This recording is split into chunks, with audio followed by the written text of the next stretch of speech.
दोस्तों जय मसीह की एक बार फिर से बेहद बेहद स्वागत आप सब लोगों का प्रभु यीशु मसीह के नाम से। साथ ही साथ में स्वागत है आप सब लोगों का मसीह मंथन बैठक हिमाचल प्रदेश के ऑफिशियल पेज में भी। और जैसा आप स्क्रीन पर देख रहे होंगे, शैतान अपने शब्द, या इसको रख ही लेता हूँ, शैतान अपने शब्द डालता है। और जैसे मैंने थोड़ी देर जो पिछली वीडियोज़ हैं उसमें भी मैंने कहा था कि शैतान अपने शब्द डालता है, शैतान इस्तेमाल करता है विश्वासियों को, इवन पास्टरों को भी अपने शब्दों के द्वारा, या अपने शब्दों के द्वारा। आपको ये समझना होगा। प्रेरितों के काम उसका 5 अध्याय वचन 3 क्या हुआ था यहाँ पर? परंतु पतरस ने कहा, हे हनन्याह, शैतान ने तेरे मन में यह बात क्यों डाली, या शैतान ने तेरे मन में यह बात क्यों डाली, या शैतान ने तेरे मन में यह बात क्यों डाली कि तू पवित्र आत्मा से झूठ बोले, है ना। मैंने आगे नहीं डाला है, बट मुझे इतना ही पार्ट इसका चाहिए था। यहाँ पर क्या लिखा? परंतु पतरस ने कहा, हे हनन्याह, शैतान ने तेरे मन में यह बात क्यों डाली कि तू पवित्र आत्मा से झूठ बोले। तो यहाँ पर जो झूठ बोला गया था वो किसकी वजह से बोला गया था? शैतान ने बुलवाया। या आपको पता है कि जो हनन्याह और सफीरा है, उनसे क्या गलती हुई? जिस दाम में वो भूमि बेची गई थी वो सही प्राइस नहीं बताया गया था। मतलब बात प्राइस की नहीं है, बात क्या है? बात है झूठ बोलने का।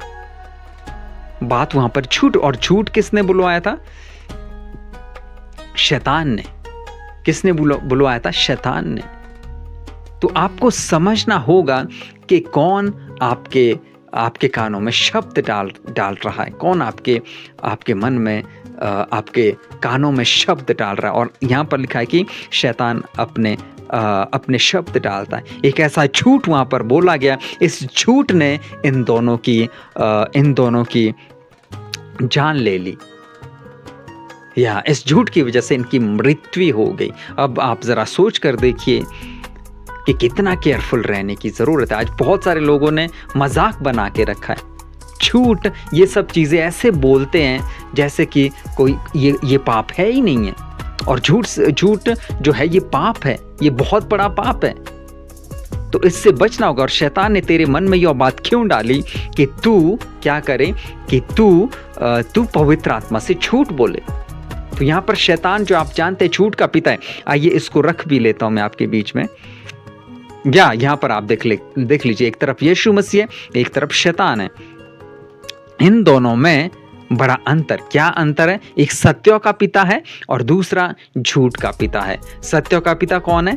आप सब जानते हैं, यीशु मसीह। और झूठ का पिता कौन है? शैतान। और ये आप देख लीजिए, यूहन्ना उसका 8 अध्याय वचन 32 क्या कहता है? तुम सत्य को जानोगे और सत्य तुम्हें स्वतंत्र करेगा। किसकी बात हो रही है? यीशु मसीह की। तो यीशु मसीह आपको स्वतंत्र करेंगे। किन से? झूठ से, पाप से, बहुत सारी चीज़ों से यीशु मसीह आपको स्वतंत्र करेंगे। अब शैतान के बारे में देख लीजिए, यूहन्ना उसका 8 अध्याय वचन 44 क्या कहता है? तुम अपने पिता शैतान से हो और अपने पिता की लालसाओं को पूरा करना चाहते हो। वो तो आरंभ से हत्यारा है और सत्य पर स्थिर ना रहा, क्योंकि सत्य उसमें है ही नहीं। जब वह झूठ बोलता है तो अपने स्वभाव ही से बोलता है, क्योंकि वह झूठा है वरन झूठ का पिता है। हनन्याह और सफीरा के केस में क्या हुआ? शैतान ने तेरे मन में यह बात क्यों डाली कि तू पवित्र आत्मा से झूठ बोले। ये झूठ का पिता है। तो शैतान अपने शब्द डालता है और आपको केयरफुल रहना पड़ेगा। शब्द डालता। और हनन्याह और सफीरा के साथ क्या हुआ? वो झूठ बोला और उसी टाइम उनकी मृत्यु हो गई। ऐसे ही अगर शैतान आपके अंदर से शब्द जब आपके अंदर डालेगा, आप झूठ बोलोगे, आप गलत चीजें करोगे, हो सकता है कि इंस्टेंट आपकी मृत्यु ना हो, बट जब अनंत काल की बात आएगी, जब न्याय के दिन की बात आएगी, फिर उस दिन आप अपना जो अनंत काल का जीवन है वो नरक में बिताएंगे। तो आपको समझना होगा कि जो शैतान है वो बहुत चालाक है। कहीं वो अपने शब्द आपके अंदर तो नहीं डाल रहे। तो मैं उम्मीद करता हूं कि आप बातों को समझ गए होंगे। परमेश्वर आप सब लोग को आशीष दे। God bless you all.